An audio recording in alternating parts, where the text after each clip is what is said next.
యేసు సిలువ వేయబడిన తరువాత ఆయన తిరిగి జీవితంలోకి రాకముందు అద్భుతమైన సాహసం చేశారు. ఈ సాహసం నరకంలో ఒక భాగం. అక్కడ మంచి ఆత్మలు చిక్కుకుపోయి రక్షణ కోసం వేచి ఉన్నాయి. నరకాన్ని ఒక రాక్షసుడిలా ఊహించుకోండి.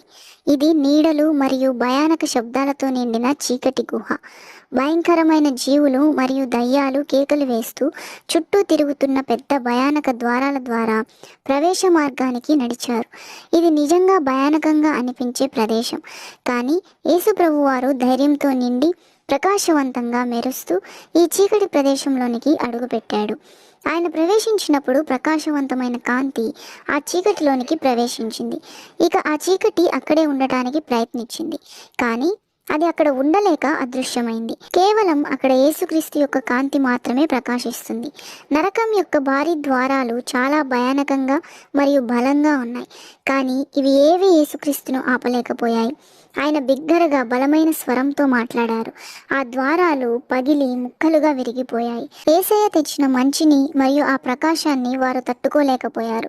ద్వారాలకు కాపలాగా ఉన్న గగుర్పాటు గల జీవులు యేసుక్రీస్తు యొక్క వెలుగుకు భయపడి పారిపోయాయి. యేసయ్య ధైర్యంతో చీకటి గుండా నడిచాడు. ఆయన కాంతి భయానక నీడలను అదృశ్యం చేసింది. ఆ చీకటి ప్రదేశంలో సహాయం కోసం ఎదురుచూస్తున్న చాలా మంది ఆత్మలు చిక్కుకొని ఉన్నాయి. వారంతా యేసును చూశారు. అప్పుడు వారు సంతోషంగా సురక్షితంగా భావించారు. ఆయన కాంతి వారిని వెచ్చగా తాకింది. సుదీర్ఘమైన చీకటి రాత్రి ఇక సూర్యుని వలె వెలుగుతో నిండింది. యేసుక్రీస్తు వారి వద్దకు చేరుకున్నారు. వారు ఆయన దయను, ప్రేమను అనుభవించగలిగారు. యేసయ్య ఆ ఆత్మలను చీకటి ప్రదేశం నుండి బయటకు నడిపించాడు. అక్కడ ఉన్న నీడలు తిరిగి రావడానికి ప్రయత్నించాయి, కానీ యేసయ్య వెలుగు ఒక డాలుగా, కవచంగా ఉంది. ప్రతి ఒక్కరూ సురక్షితంగా ఉన్నారు.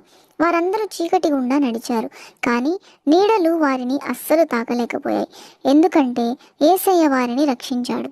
నరకంలో యేసయ్య చేసినది ఒక అద్భుతం. వెలుగు మరియు వారి యొక్క ఆశలను ఒక చోటికి తీసుకుని వచ్చాడు. అది సాధ్యమని ఎవరూ అనుకోలేదు.